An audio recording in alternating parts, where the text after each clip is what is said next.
નમસ્કાર મિત્રો, સ્વાગત છે તમારું ગુજરાત ટીવી ચેનલમાં। મિત્રો, આજે આપણે વાત કરવાની છે કયા વિસ્તારમાં કેટલો વરસાદ પડ્યો છે અને આગામી દિવસોમાં વરસાદની આગાહી વિશેની। તો મિત્રો, રાજ્યમાં આગામી 7 દિવસ વરસાદની આગાહી કરાઈ છે, જેમાં રાજ્યમાં હળવાથી મધ્યમ વરસાદની સંભાવના છે। તો રાજ્યના અમુક જિલ્લામાં ભારે વરસાદનું યલો એલર્ટ અપાયું છે। તેમાં વાત કરીએ તો દાહોદ, છોટાઉદેપુર અને નર્મદામાં ભારે વરસાદની આગાહી સાથે વલસાડ અને દાદરાનગર હવેલીમાં પણ ભારે વરસાદની આગાહી કરાઈ છે।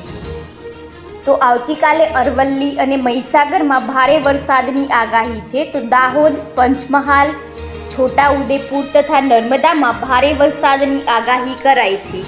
મોન્સૂન ટ્રફ લાઇન પસાર થશે, જેથી વરસાદની આગાહી કરવામાં આવી છે, જેમાં અમદાવાદ અને ગાંધીનગરમાં હળવા વરસાદની આગાહી કરાઈ છે। વાતાવરણમાં ભેજ હોવાથી ગરમીનો અહેસાસ થાય છે। તો હવામાન વિભાગના જણાવ્યા પ્રમાણે ડિપ્રેશન સોમવારે બપોર સુધીમાં પુરી અને દીઘા વચ્ચેના દરિયાકાંઠાને પાર કરશે। આ પછી તે આગામી 2 દિવસમાં ઝારખંડ અને તેને અડીને આવેલા ઉત્તરી છત્તીસગઢ તરફ આગળ વધશે। આવી સ્થિતિમાં અહીં પણ વરસાદ પડી શકે છે।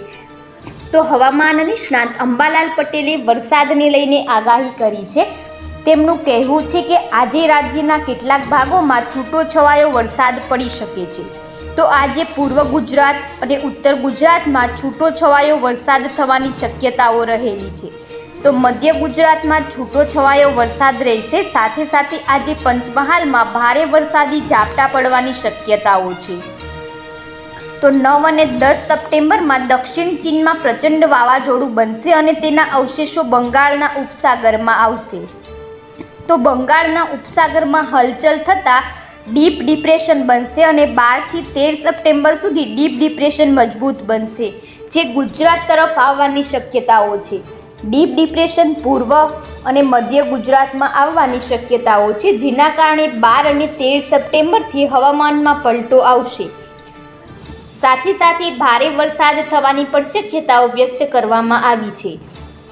તો વાત કરીએ તો 15, 16 અને 17 સપ્ટેમ્બરમાં વેસ્ટર્ન ડિસ્ટર્બન્સ સર્જાશે।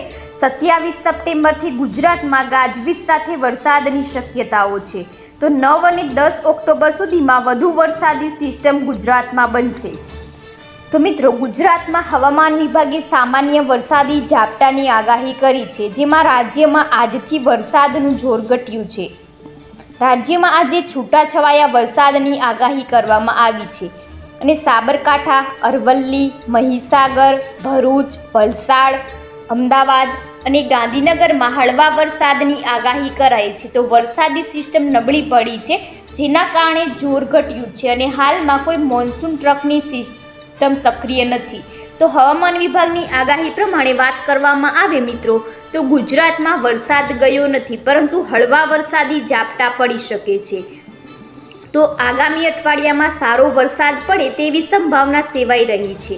તો રાજ્યમાં હાલમાં યલો એલર્ટ આપવામાં આવ્યું છે, કોઈપણ જિલ્લામાં રેડ એલર્ટ આપવામાં આવ્યું નથી અને હવામાન વિભાગે દક્ષિણ ગુજરાતના મોટાભાગના જિલ્લાઓમાં તથા કેટલાક ઉત્તર ગુજરાત અને સૌરાષ્ટ્ર કચ્છના ભાગોમાં વરસાદની શક્યતાઓ વ્યક્ત કરી છે।